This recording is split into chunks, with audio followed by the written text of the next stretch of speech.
안녕하십니까. 신의균의 군사TV 시큐리티 뉴스입니다. 오늘도 우크라이나 현지 소식 전황 브리핑 해드리겠는데요. 어제부터 제가 알려드린 대로 이 구글의 제재가 너무 심해서 국방TV에서는 도저히 업로드가 공개가 안 됩니다. 그래서 지금 이 똑같은 내용을 군사TV에서 이 시큐리티 뉴스 전황 브리핑을 해드리고, 이 군사TV에서 해드렸던 디펜스 브리핑을 국방TV에서 한정적으로 해드립니다. 그래서 두 채널 다 구독, 알림 눌러주시면 이 시큐리티 뉴스 계속 보실 수가 있습니다. 자, 지금 이 러시아군이 병력도 부족하고 이런 상황에서 정말 황당한 이런 무기가 등장했습니다. 모신나강 들어보셨습니까? 1891년에 개발이 되어서 소련이 공산주의 혁명을 하고 나서 1920년대에 대량 생산했던 바로 그 볼트 액션식 소총, 이게 등장해서 지금 들고 나왔습니다. 러시아가 지금 무기가 없는 겁니다. 자, 이런 황당한 상황. 그리고 러시아군의 기계화 부대가 우크라이나군의, 우리로 치면 향토 예비군, 우크라이나는 영토 방위군이라고 하는데, 그 향토 예비군에게 러시아군의 기갑 부대가 박살이 난 그런 전황도 들어왔고요. 그렇지만 마리우폴에서는 아직도 절망적인 상황 계속되고 있는데, 항복 공고 기간 끝났죠. 그런데 하루 지났는데 아직 러시아군이 완전히 제압을 하지 못하고 있는 이런 상황. 그리고 키우 인근에서는 러시아가 완전히 지금 밀리고 있는 이런 상황 각각 알려드리도록 하겠습니다. 자, 신의균의 군사TV 구독, 알림, 좋아요 눌러주십시오. 3월 22일 전황인데요. 보시다시피 병력은 어제보다 한 300명 정도를 더 사살했어요. 그리고 전차는 11대 격파, 장갑차량은 62대 격파, 야포는 12분을 격파했고, 항공기는 2대, 오늘은 좀 항공기 격추가 적네요. 항공기 2대를 격추했다라고 우크라이나 총참모부가 밝혔고, 이렇게 15,300명 이상을 사망시켰다, 전사시켰다라고 하는 이거, 절반이 아니라 지금 러시아 측의 국방부 보도 자료를 보면 지금 한 10,000명 정도는 죽었다는 거 아니겠습니까? 정말 어마어마한 이런 사상자가 러시아 측에서도 발생하고 있는 상황인데, 빨리 전쟁 끝나는 게 좋을 텐데요. 자, 그러면서 주요 전선 상황을 보면 러시아가 마리우폴의 공항을 점령했습니다. 마리우폴에 지금 총 공세를 펼치고 있는데, 이 공항은 시가지 중심지에서 북서쪽에 있어요. 그 북서쪽에 있는 공항을 이제 점령을 했고, 그리고 마리우폴 시가지 전투를 지속적으로 하고 있는데, 아직도 이 아조프 연대 이 병사 장병들은 아직도 SNS를 통해서 자랑을 계속하고 있어요. 우리 이렇게 격파했다, 이거 격파했다, 이거 죽였다, 이런 식으로 자랑을 계속하고 있는 것으로 봐서 아직은 여유 있다. 그래서 지금 이 러시아 측의 전문가의 말을 인용한 기사를 보면, 이 마리우폴을 완전히 점령하려면은 최소 일주일에서 2주일은 걸릴 것이다, 이런 분석이 나오고 있죠. 그래서 러시아가 이 마리우폴의 늪에 빠진 건 아닌가라는 생각을 하고, 그 일주일, 2주일 동안 러시아가 과연 버틸 수 있을까? 그래서 러시아의 탄약이 3일치도 채 안 남았다라는 증언이 있죠. 이런 상황입니다. 그리고 이르핀 지역의 러시아가 북쪽으로 퇴각했습니다. 바로 키우 서쪽에 있는 도시죠. 그 이르핀 지역을 때리려고 왔던 러시아가 그 뒤로 우크라이나 군이 최소 2개 기계화 회단이 뒤통수를 치고 있기 때문에, M06번 도로, M07번 도로죠, 치고 있기 때문에 그 이르핀에서 오히려 퇴각을 하고, 그래서 우크라이나군은 키우 지역에서 모스춘촌이라는 곳을 탈환했다. 그래서 완전히 지금 북쪽으로 밀어내고 있다. 그래서 여기 지도를 보시면 키우 북서쪽이 이렇게 완전히 빨간색이었는데 지금 어느 정도 상당 부분이 오렌지색으로 변했어요. 그만큼 이 러시아군이 배후를 세게 지금 맞았다. 그래서 제가 어제 저녁 시큐리티 뉴스를 통해서 알려드렸지 않습니까? 배후를 강타당했다. 바로 이렇게 해서 지금 상당한 데미지를 입은 것이 확인되고 있는 상황이고요. 그리고 러시아가 하르키우 지역에서, 이 하르키우입니다. 이 하르키우 지역에서 직접 들어간 시간은 안 되니까 여전히 그냥 멀리서 포격만 해서 화풀이만 하고 있는 상황이고요. 또 우크라이나가 체르니우 지역에서, 그 외곽 지역에서 러시아군에 대한 역공을 펼쳐서, 이 체르니우 지역이 아니겠습니까? 이 지역의 러시아군을 오히려 격파하고 있는 중이다 라는 주장이 나왔고, 또 러시아군이 미콜라이우, 이 남쪽이죠, 이 미콜라이우 북동부에서 도하 작전을 펼쳐서 미콜라이우를 치려고 하다가 그게 또 들켜가지고 완전히 도하하던 병력들이 전부 괴멸당했다. 라는 주장이 나왔고요. 그리고 이 자포리지아가 이쪽인데 드네프르강 하류 유역이죠.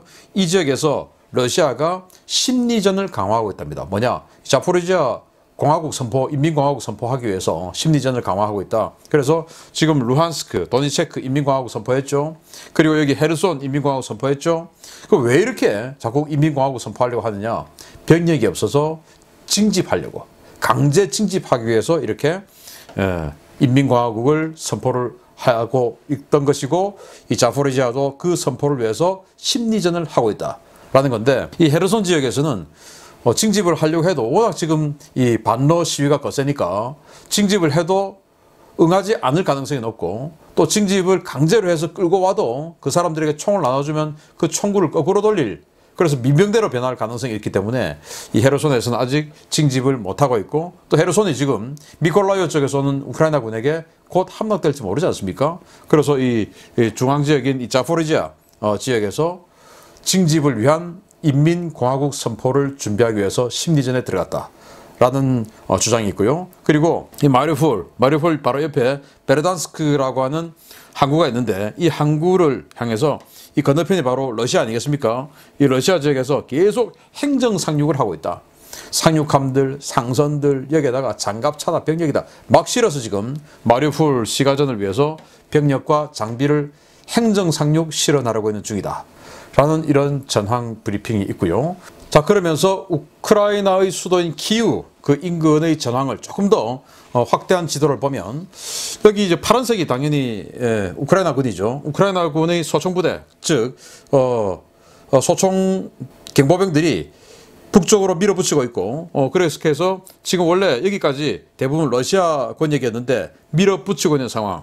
그래서 러시아군은 여기 지금 빨간색으로 미사일이 날아오고 있죠. 그래서 여기서 이 키우 시내를 향해서 미사일, 로켓 이런 것들을 쏘고 있는 상황. 그리고 여기 보시면 여기가 러시아군의 영역인데 그 뒤에 지금 빨간색 폭격하는 그 모양이 있죠. 이게 저도 빅데이터로 나오는 겁니다. 그래서 빅데이터로 어디에서 좀 뭐 폭격 경보 올렸어 뭐 이런 거 다 취합해서 나오는 지도인데, 러시아군은 여기 있음에도 불구하고 러시아가 왜 뒤에다가 폭격하냐? 바로 지금 이 7번 도로를 타고 우크라이나군의 키기아 부대가 뒤를 치고 있기 때문에 그 뒤를 향해서 폭격을 하고 있고, 그리고 여기는 이 6번 도로를 향해서 또 하나의 키기아 부대 우크라이나군이 들어오고 있기 때문에 그 뒤를 향해서 폭격을 하니까 이 마크가 지금 공습경보 마크입니다. 그래서 공습경보가 울리고 있는 것을 알 수가 있고, 뭐 이 체르니우라든지 주변 많은 지역에 공습경보가 울리고 있습니다. 자, 이렇게 해서 개략적인 전황은 알려드렸고, 굵직굵직한 그런 소식들, 전황들 알려드리도록 하겠습니다. 첫 번째입니다. 동부전선에서 우크라이나 중앙지역으로 돌파를 시도하던 최정예 제1근위 전차군이 이지움에서 격퇴당했다는 소식입니다. 우크라이나군의 격렬한 저항 속에서 무리하게 도하를 시도하다가 지휘관이 전사했습니다. 러시아군이 현지 시각 3월 21일부터 22일까지 동부 이지움 인근의 오스킬강 일대에서 무리한 돌파를 시도하다가 우크라이나 영토방위군의 저항으로 격퇴되었다고 우크라이나군 총참모부와 현지 오신트 소식통들이 일제일 리포트했습니다. 이번 공세는 마리우폴 지역을 포함해 돈바스 지역의 우크라이나군과 드네프로강 일대의 우크라이나군 증원 전력과의 연결을 막기 위해 러시아군 최정예 제1근위 전차군이 투입되었는데요. 이들은 이지움에서 거센 저항에 직면하고 작전을 바꾸어 이지움 외곽의 오스킬강 도하를 시도했습니다. 이 도하 작전에는 제1근위 전차군 예하의 제45 공병연대가 투입되었는데요. 이들은 기동부대의 엄호 아래 오스킬 강변에서 도하를 준비하다가 우크라이나군의 기습에 대부분의 도하 장비를 잃고 격퇴당했습니다. 우크라이나군은 이번 기습작전을 통해 제45 공병연대장 니콜라이 오브차렌코 대령을 사살하고 45 공병연대 자체를 괴멸시켰다고 밝혔는데요. 병력 괴멸 사실 여부는 확인되지 않고 있으나 대부분의 도하 장비가 파괴 또는 노획되어 제1근위 전차군은 당분간 도하작전을 수행할 수 없게 되었습니다. 러시아는 당초 교통요충지인 하르키우를 점령하고 여기에서 뻗어나가는 M03 도로와 M18 도로를 이용해 우크라이나 내륙으로 진공할 계획이었는데요. 하르키우에서 진격이 막히자 하르키우 남동쪽 약 120km 지점에 있는 이지움 방면으로 돌파를 시도했지만 이곳에서도 2주 넘게 방어선을 뚫지 못하고 있습니다. 주요 도시를 거점으로 삼고 산계된 병력으로 적의 보급로를 치는 우크라이나군의 방어전은 이처럼 상당한 효과를 거두고 있는데요. 가용한 거의 모든 병력을 끌어모은 러시아군의 공세도 이번 주면 끝날 것으로 보입니다. 러시아군이 사실은 이제는 그 체력이 다 한 것 같습니다. 왜냐, 지금 모스크바 방면군 그리고 북쪽 그 발틱 3국 쪽 맡고 있는 그 지역, 이 지역의 최소한의 경비 병력만 빼고 시베리아 군강구, 동부 군강구 이 지역의 병력들은 다 뺀 거예요. 예를 들면 내일이라도 만약에 일본이 사할린 또는 뭐 북방 사교도서 상륙하면 이 지역에서 러시아는 아무것도 할 수 없는 이런 상황으로 지금 변해버렸습니다. 병력이 없어요. 만약에 북한이 총구를 거꾸로 들고 내일이라도 두만강을 넘어서 블라디보스토크로 들어간다. 러시아는 아무것도 할 수 없어요. 왜? 거기에 있는 뭐 해병 육전대다 뭐다 병력 다 끌고 와서 지금 이 우크라이나에 집어넣기 때문에 그 정도로 지금 러시아는 완전히 모든 것을 긁어서 여기에 지금 투입했고, 하다못해 시체말로 요즘 젊은이들 말로 영혼까지 긁어서 지금 여기다 집어넣었는데, 그럼에도 불구하고 이 우크라이나의 향토 예비군이라고 할 수 있는 영토 방위군에게 최강 주력인 제1근위 전차군의 기갑부대가 도하를 하다가 완전히 그냥 박살이 나버렸다. 사실 뭐 도하할 때는 방어 능력 전혀 없죠. 그걸 그냥 포로 때리고 장갑차로 사격하고 해가지고 격파를 하면서 이 공병부대 자체를 도하 장비를 완전히 그냥 아작내고 침몰시켜버리고, 그 도하 작전을 지휘하던 공병 연대장을 사살했다. 그래서 사살했다라는 거예요. 이 사람인데 이 사람이 대령이에요. 사살했다라고 하는데, 정말 이번 전쟁을 통해서 러시아군의 아주 고위층 장군, 장교들이 너무나 많이 죽고 있는 것 같습니다. 이런 점도 그동안의 전쟁에서 참 보기 힘들었던 그런 상황이 아니냐라고 생각이 되고, 예를 들어서 우리 6.25 전쟁 3년이나 치열하게 공방을 주고받았지만 이 6.25 전쟁에서 과연 연합군 그리고 유엔군과 한국군의 장군들이 몇 명이나 죽었을까요? 근데 여기 지금 벌써 6명 죽었지 않습니까? 대령 숫자는 지금 셀 수도 없죠. 어제 같은 경우는 하루에 3명의 대령이 한 지점에서 죽기도 했고요. 뭐 그런 정도니까 정말 러시아군은 앞으로 어디서 뭐 군대 이야기 할 수는 없을 것 같습니다. 두 번째, 정말 러시아 황당합니다. 정말 러시아 국민들이 어쩌면 불쌍하기도 합니다. 보겠습니다. 러시아 국방부의 승전보를 러시아 국민들도 믿지 않고 있는 상황에서 3월 22일 러시아 유일의 항공모함인 야드미르 쿠즈네초프호가 출격해서 우크라이나로 향하고 있다는 보도가 나왔습니다. 러시아에서는 환호했지만 그 환호가 사라지기까지는 하루도 채 걸리지 않았습니다. 러시아가 우크라이나 전역에서 고전을 면치 못하고 있는 가운데 러시아가 세계 유일의 석탄 증기 보일러 추진 방식 항공모함인 야드미르 쿠즈네초프 항공모함을 우크라이나로 출격시켰다고 복수의 러시아 소식통들이 현지 시각 3월 22일 주장했습니다. 이들은 쿠즈네초프 항공모함이 바렌츠해에서 식별됐다며 쿠즈네초프를 촬영한 항공사진을 공개했는데요. 사진 속의 쿠즈네초프는 거대한 검은 연기를 내뿜으며 빠른 속도로 항해하고 있는 모습을 연출해 이 항모가 정말 출격한 것이 아니냐라는 보도와 의견들이 쏟아졌습니다. 그러나 교차 검증 결과 이 보도는 가짜뉴스로 밝혀졌습니다. 지난해 11월 무르만스크의 제35부두로 이동해 수리 중인 쿠즈네초프는 현재 동력 계통을 뜯어내는 대대적인 수리를 받고 있어서 기동이 불가능하며 2023년 6월 이후 해군 인도와 시운전이 예정되어 있을 정도로 수리 일정이 까마득하게 남아있기 때문입니다. 이 항공모함은 지난 2018년 10월 크레인 붕괴로 인해서 러시아 유일의 대형 플로팅 도크가 침몰하며 갑판에 큰 구멍이 생기는가 하면 2019년에는 화재가 발생해 내부가 전소되는 등 곡절을 겪으면서 퇴역 이야기까지 나올 정도로 심각한 손상을 입었습니다. 여기에 더해 러시아 해군의 예산 부족으로 수리비 집행이 계속해서 연기되면서 이 항공모함은 2023년도에도 현역 복귀가 불투명하다는 관측이 지배적이었는데요.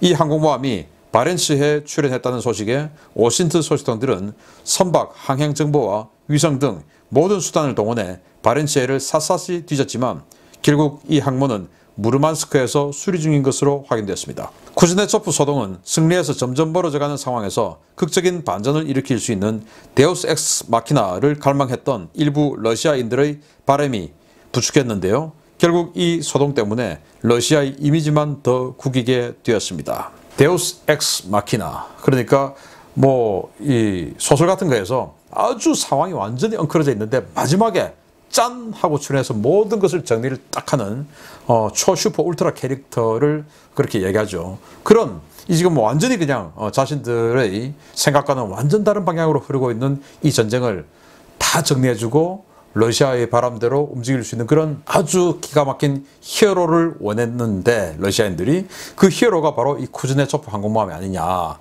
여기에 수호이 33 전투기 24대 딱 싣고 그렇게 해서 이제 흑해로 가서 오데사 앞에 출연할 거야. 이제 니들 다 죽었어. 오데사 앞에서 이거 막 폭격하고 끝장날 거야. 뭐 마리우폴 그거는 뭐 진작에 끝장날 것이고 오데사 뭐 멜리토폴 이 지역들 전부 다 이제 다 먹을 거야. 이렇게 러시아인들이 SNS에서 난리가 났어요. 왜? 이제 그들이 생각하는 유일한 이 항공모함인 러시아가 항공모함이 유일하거든요. 이거 하나뿐이거든요. 그런데 이게 낚시였습니다. 자, 여기 보시면 러시아의 국영통신사가 있죠. 스푸트니크 통신. 그 스푸트니크라고 하면서 브레이킹 속보다 하고는 이렇게 해서 세계 유일의 석탄 발전 항공모함인 에드미럴 쿠즈네초프가 바렌츠에 나타났다. 이렇게 해서 이건 무슨 뭐 화학공장 지금 불난 것도 아니고 어마어마한 시커먼 연기를 내뿜고 있는 이 시커먼 연기를 내뿜고 있다는 것은 석탄을 어마어마하게 떼고 있다. 그 말인 것이거든요. 그렇게 해서 항해하고 있는 쿠즈네초프 요 밑에 조그만 점 같은 거. 아니 이게 말이 됩니까? 요새 뭐 그 탄소 제로 시대에 이 항공모함 지금 있어서는 안 될 것 같네요. 그래서 이 사진을 했더니 야 스푸트니크 통신이 이걸 했으면 이거는 팩트잖아. 해가지고 이게 이제 삽시간에 쫙 퍼졌고 러시아인들은 야 이게 이제 우리 히어로야. 흑해 이제 끝났어. 얘가 가기만 하면 이들은 다 죽었어. 이제 이렇게 나왔었는데 자세히 보니까 스푸트니크 통신 했는데 옆에 꼴뱅이하고는 스푸트니크하고는 낫이에요. 낫. 그러니까 어떤 가짜였다는 것이죠. 스푸트니크가 아니다라는 말입니다. 그래서 이 아니다라는 이 가짜 뉴스에 러시아인들이 완전히 다 속아가지고 열몇 시간 동안 환호를 했는데 지금은 아주 머쓱하게 됐고 그걸 본 우크라이나인들이 이렇게 또 합성을 하네요. 야 니들 말이야 무기만 가져오면 우리 주잖아. 우리 트랙터에 다 끌려가잖아. 우리 농부가 또 트랙터에 가서 니들 지금 견인해서 지금 준비하고 있어. 라고 우크라이나인들은 이렇게 합성을 해가지고 갖고 와 우리가 곧 트랙터로 끌고 올게. 땡큐 고마워. 이제 이러고 있는 상황을 서로 간에 지금 인터넷 SNS상에서 우크라이나인들과 러시아인들이 공방전을 주고받고 있는데 이 해프닝에서는 러시아인들의 자존심이 완전히 무너졌습니다. 세 번째 진짜 자존심 무너지는 상황 보고 있습니다. 보겠습니다. 엄청난 인명 피해에도 불구하고 러시아는 우크라이나에 대한 공세를 늦추지 않고 있습니다. 심각한 병력 부족을 겪고 있는 러시아가 동부 러시아 지역에서 대규모 강제 징병 작업을 진행 중이며 이들을 전선의 총알바지로 내몰고 있다는 사실이 드러나 충격을 주고 있습니다. 극심한 병력난을 겪고 있는 러시아가 도네츠크와 루한스크에서 대규모 징집령을 선포하고 18세부터 65세의 남성을 닥치는 대로 잡아 무장시키고 있다고 돈바스 지역의 복수의 워싱턴 소식통들이 현지 시각 3월 20일 리포트했습니다. 러시아는 지난주까지 실시된 대공세에서 엄청난 병력 손실을 입었는데요. 키이우와 하르키우, 미콜라이우, 마리우폴 등에서 우크라이나군의 방어선을 돌파하지 못해 전사와 부상, 탈영이 급증하자 중부 군광구와 동부 군광구 일대의 병력을 대규모로 끌어와 3차 공세를 벌이고 있습니다. 그럼에도 불구하고 주요 전선이 교착 국면에 빠지고 전선에서 병력 손실이 급증하자 러시아는 사관생도와 훈련병은 물론 청소년에 불과한 군사학교 학생들까지 동원해 전선으로 내보내고 있는데요. 이러한 병력 동원으로도 병력이 부족하자 자신들이 장악한 돈바스 지역에서 대대적인 징병에 나선 것입니다. 러시아의 징집은 표면적으로는 자발적 입대지만 대단히 강압적이고 위협적인 분위기 속에서 사실상 강제 징집 형태로 이루어지고 있는데요. 러시아는 새로 징집한 병사들에게 지급할 총조차 부족해 2차 세계대전 당시 사용했던 모신 나강 소총을 지급하고 있습니다. 돈바스 지역에서 소집된 강제 징집병들은 최근 러시아군의 대공세가 있었던 마리우폴과 미콜라이우 방면에서 러시아군의 선봉에 서서 엄청난 인명 손실이 보고되고 있는데요. 하루가 멀다 하고 벌어지는 이 끔찍한 범죄 행위들, 도대체 뒷감당을 어찌하려고 이러는 것인지 모르겠습니다. 야, 모신나강이 뭡니까 도대체?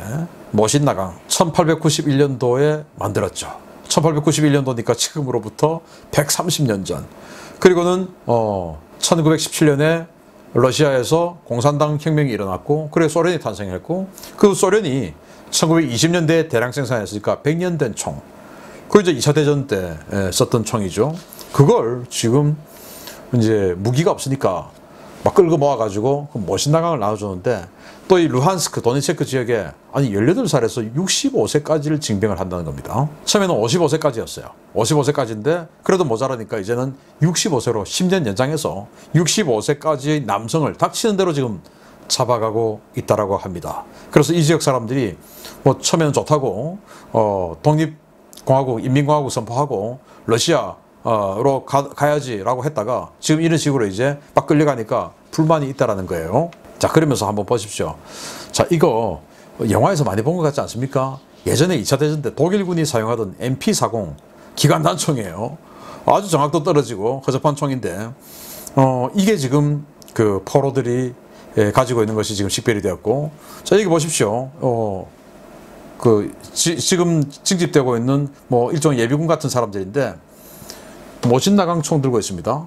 그래서 여기 지금 뭐 그 스코프 같은 게 있어서 이 사람 뭐 샤프슈터 뭐 저격수냐 라고 생각할 수 있지만 아니에요. 다 그냥 이렇게 들고 있고 스코프 장착하고 있어요. 이 사람 몸매로 봐서 아주 뚱뚱한데, 저보다 더 뚱뚱한 것 같은데 뭐 저격수 할 만한 몸매는 아니에요. 근데 또 모신나강 들고 스코프 있고, 여기도 모신나강 들고 앉아있고, 담배 뻑뻑 피고 있는 게 그냥 향토 예비군들입니다. 돈바스에서 징집된 사람들 또 있어요. 여기 보세요. 전부 모신나강 메고 있습니다. 모신나강. 이 모신나강이 한 발씩 쏘는 데는 좋습니다. 이게 총알을 총에다가 5발을 집어넣고 이거를 이제 쏘고 나서 한 발씩 장전을 하죠. 볼트 액션식으로 장전하고 또 쏘고, 장전하고 또 쏘고, 뭐 이렇게 하고 5발 다 쏘면 하나씩 또 집어넣고 해서 5발 집어넣고. 독일이 2차 대전 때 K98이라고 하는 이 볼트 액션식 총을 썼고, 당시 소련도 이 모신나강을 썼고, 그런데 6.25 때 한국이 이길 수 있었던 이유는 북한군이 이 모신나강 같은 이런 볼트 액션식 소총을 쓴 반면에 우리는 M1을 썼죠. M1은 8발 클립이 딱 들어가가지고 반자동 총 아니겠습니까? 그래서 그냥 8발 계속 쏘면 되는 거예요. 근데 이 모신나강 이건 이걸 해야 되니까 이 반자동이지만 M1 소총을 가지고 사격을 할 때는 한 발 쏘아도 계속 자동으로 반자동으로 장전이 되니까 이 조준점이 흐트러지지 않아요. 계속 이렇게 쏘면 돼요. 근데 이 모신나강 그리고 독일군의 K98 이런 것들은 쏘고 나서 이걸 해야 되니까 조준점이 흐트러져 버려요. 그래서 다시 조준해야 돼요.